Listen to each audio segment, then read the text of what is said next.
welcome to day 1 of the Equestrian Strength and Stretch Challenge. This goes on for 15 days.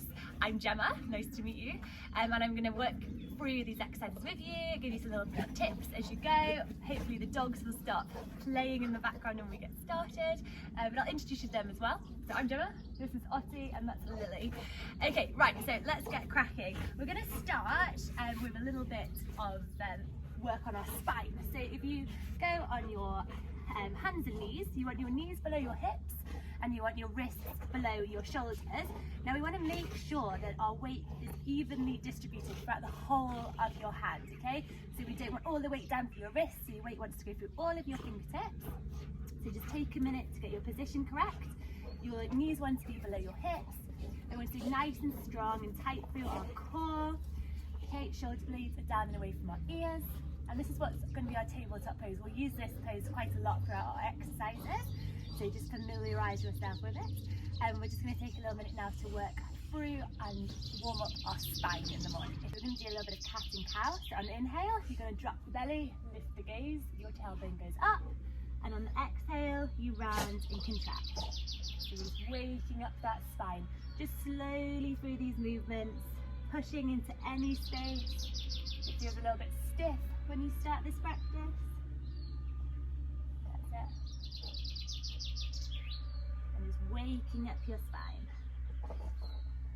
This is a really good one for riders, as it helps you get a nice straight back and it will prevent a hollow back. So if ever you're told you've got a hollow back, this will help just loosen off that spine and help us ride a little bit straighter.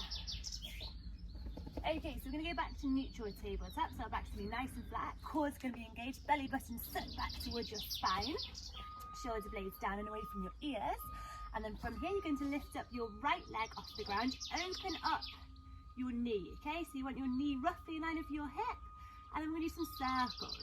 These can be as big or as small as you want, just feel what's good for you, nice and slow, we're not rushing these.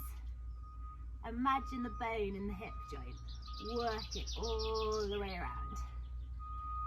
And then we're going to change direction, and we'll go the other way. That's it. And then lower that knee back to the ground, and we just repeat that on the other side, okay? So lift the left leg up, open the knee alongside your hip, and slowly start your circles.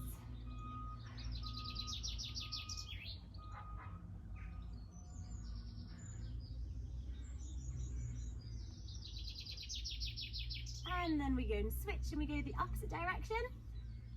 So this is really good for loosening off the hips. We want a nice loose seat whilst in the saddle. We'll get more swing in the horse. You'll get a deeper seat. You won't grip through with your thighs.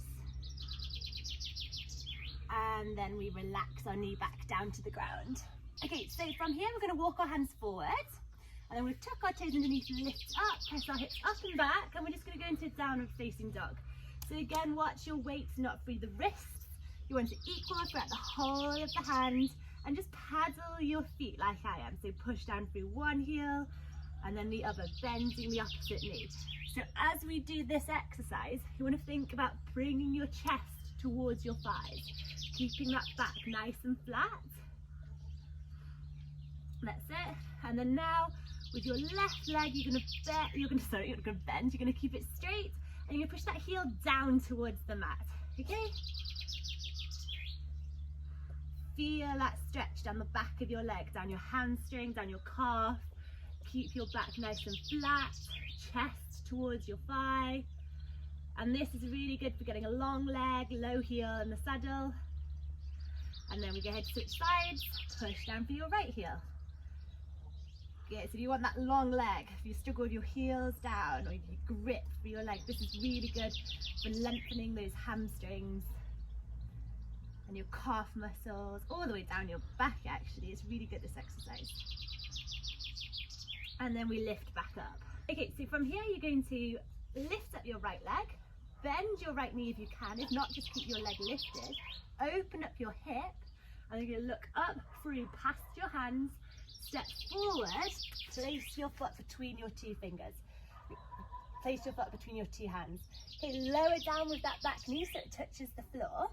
And then what we're going to do here is lift up with our arms, point them up to the sky. And what we're looking for when you do this exercise is that your knee is above your ankle, okay? We don't want it going over the top. You might need to walk your foot forward a little bit. Keep your arms up high and sink those hips down low, okay? Really feel that stretch through the front of your hips. Tuck your tailbone under, lift the arms. If you want to work a little bit on balance here, you can close your eyes. Okay, so we're going to work a little bit on some balance, a little bit on our hips now. So we're going to lift up and lift our back knee off the ground, keeping our arms raised. Okay, and then on the exhale, we're going to let our arms drop. We're going to fold forward and let our back knee tap to the ground. So we lift up on the inhale, lower on the exhale. And again, lift up and lower. Lift up. Keep strong through that core. Roll the tailbone. That's good. Fold forward. Lift up. Fold forward. Once more. Lift up and fold. Okay, on the fold, let your back knee go down to the ground. Your right hand can go to the floor, and you're going to lift up with your left hand. Follow it with your gaze if you can. We have a little twist. And then we go back now down into our downward facing dog.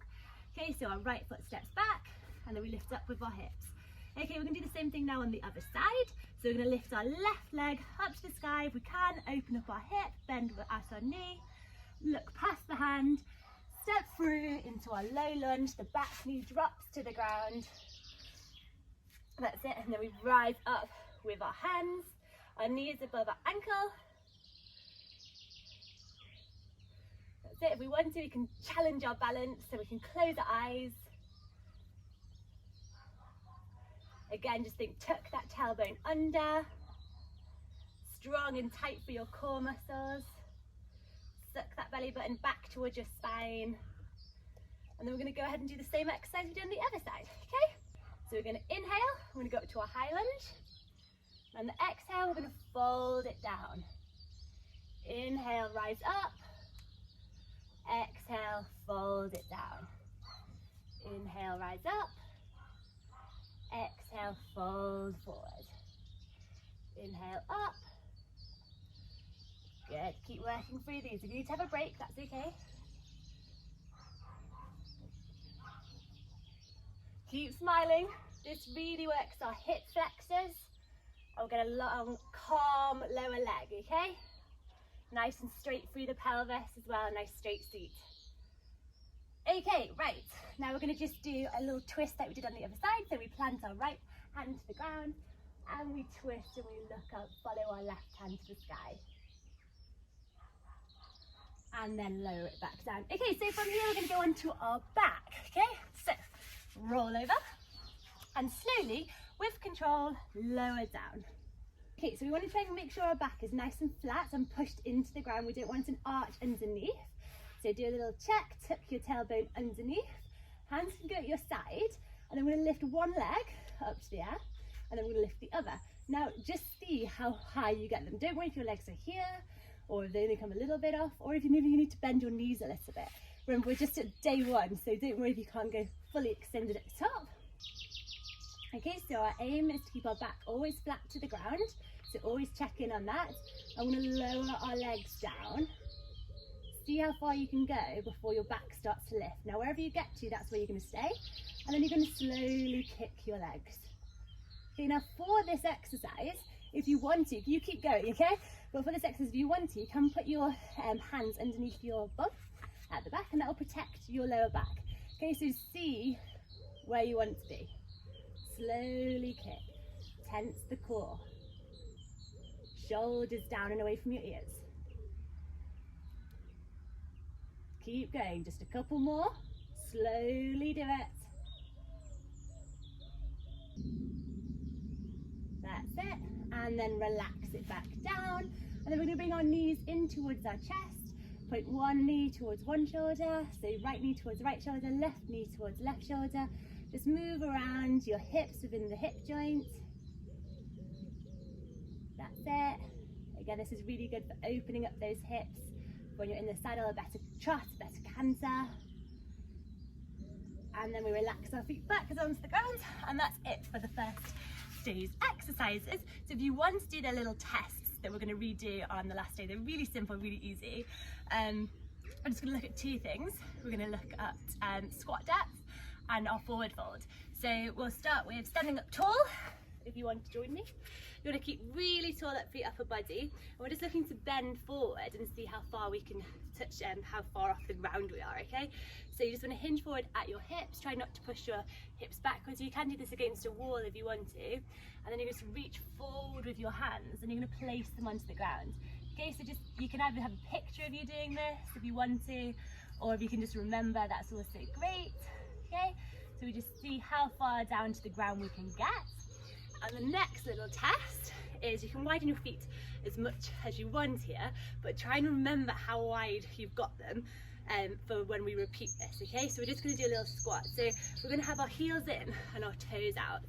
And all we're going to do is we're going to sink down, keep your knees wide. You can put your hands towards your heart. Keep your shoulders down and away from your ears. That's it, sink those hips low. And sit really tall of the upper body. This one's a great one if you do take a picture of it, because you'll be able to see like how wide your feet are and how far you're tilting forward. So your squat depth is really dependent on your ankle mobility, which we're going to work on, and we're also going to work on our hips and our hamstrings, which will help with our forward folds. Okay, so if you've done those two tests, that's great, and I look forward to seeing you tomorrow. Bye.